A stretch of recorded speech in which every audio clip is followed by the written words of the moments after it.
Bonjour et bienvenue sur la chaîne. Aujourd'hui, nous allons parler de la dominante entreprise du futur et de son lien avec le Lean. Mais d'abord, en quoi consiste cette notion? Alors merci François, donc je vais répondre à ta question sur qu'est-ce que la dominante entreprise du futur. Tout d'abord, l'entreprise du futur en tant que dominante a été pensée pour répondre aux entreprises dans leur globalité. On ne va pas se situer sur un secteur uniquement industriel, mais on va essayer de couvrir tous les secteurs de l'entreprise. Alors dans un premier temps, nous allons voir qu'elle se divise en trois axes principaux. Donc ces trois axes en question, ça va être tout d'abord la technologie et l'innovation, qui est au cœur de l'entreprise et de la transition numérique. Une organisation de rupture en prenant en compte toutes les parties prenantes de l'entreprise, qui est essentielle. Et ensuite, une stratégie customer, centrée sur le client, autour de ces trois axes qui représentent la dominante entreprise du futur, basée sur le socle de l'entreprise 4.0. Mais que contient concrètement cette notion? Alors concrètement, nous retrouvons le big data, les data science, la cybersécurité, la réalité augmentée, virtuelle, le cloud, l'intelligence artificielle, mais également le supply chain et le lean management. Et le Lean, qu'a-t-il à voir dans cette dominante? Merci François. Alors, le Lean Management, tout d'abord, il permet quoi? Il permet d'épurer, d'enlever tous les défauts et d'augmenter la productivité.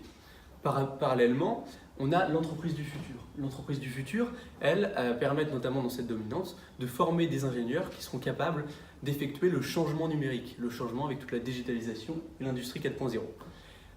Concrètement, le Lean Management va être très lié à l'industrie 4.0 et à l'entreprise du futur en appliquant ces principes, et notamment ces quatre principes-là.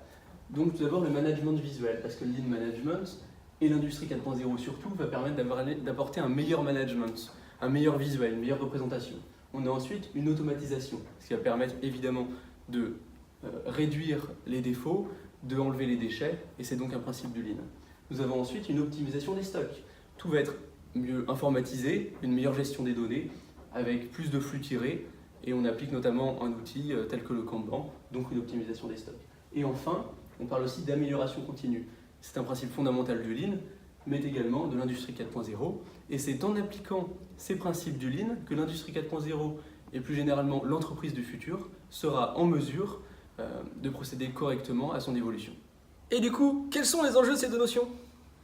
L'entreprise du futur offre des outils intéressants d'amélioration, d'automatisation et de mise en raison, mais l'homme doit rester au cœur de ce projet et l'homme doit rester justement au cœur de ces démarches d'amélioration.